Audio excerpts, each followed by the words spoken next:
Enche uma vazia, todo mundo acha que quiser beber, né? Tá geladinho pra lá. Quando for pra comprar, compra logo bastante beterraba. Porque sabe que vai fazer suco também. E é bom pra criação. Muito bom. E pra fazer um suco de beterraba é só uma beterraba, não um montão de beterraba. Só uma só. Eu faço uma só, mas eu boto, porque ela, como ela tá assim, eu faço uma só, mas eu quero botar forte, entendeu?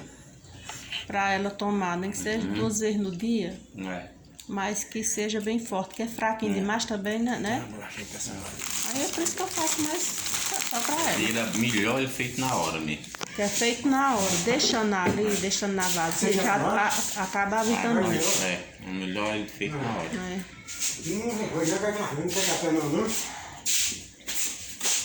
Ela caçou foi um sangue minha vez sem achar, olha. Foi, mas agora tá aparecendo, às vezes tá aparecendo. Já tem, ó. Não, eles tiraram já. Aveia? Cheinho. Já tiraram da aveia? Bom cheio, sim. Olha aqui ela, ó. Tá vendo? Tem que tomar suco de beterraba de vez em quando, a senhora, Tá aparecendo tudo. De manhã, 6 horas da manhã, eu já dei o remédio da medicação dela, que a pressão estava um pouco alta. Tava 16/10. Aí eu dei o remédio da pressão, deixei ela dormir, aí com um pedaço fiz o chá das sete sementes, que é com aguardente Alemanha, Esse né? calorzão também, a senhora tem que tomar banho de vez em quando, viu? Ah, toda hora eu tô banhando ela, menino. Toda hora eu tô tomando banho. Beber muita água, viu? Toda Tá hora bebendo eu tô água hoje? com ela banhando. O que eu bebi hoje jogou com muita água. Foi isso, quando eu... Não, agora eu tô bebendo muita água, o bucho é cheio d'água direto. Bebe água. O negócio era o sangue que não tinha sangue. A água é pra limpar por dentro, ó. Quanto mais beber, melhor. Vai limpando por dentro. Se tiver de coisas no sangue, em tudo, vai limpando. Ela disse que tá urinando muito, mas eu acho que é a medicação que o médico passou pro colesterol, sabe?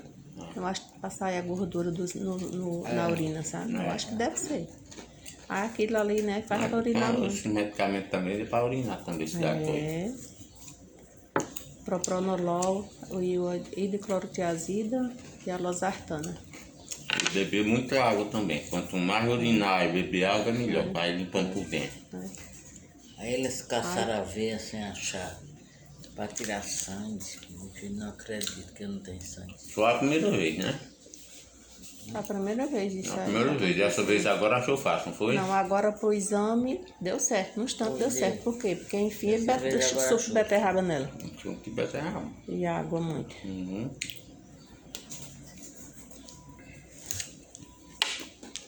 A Milton, a senhora já em casa. A Liane já. Tá, a Milton, hora dessa já chegou. Tá em Bichinho, eu vou ligar pra ele. Que é a viagem que ela Tu já ligou pra ele, Deda? Quando eu acordei, o carro já estava ali naquela volta. Ele foi de moto ou de carro? Quem? Carro. Não, foi de carro. Aí, gente, a Maroca aqui tomando café, já tomou banho, tomou a medicação direitinho e agora tá no café da manhã. Graças a Deus tá bem melhor, viu? Um cheiro pra todos.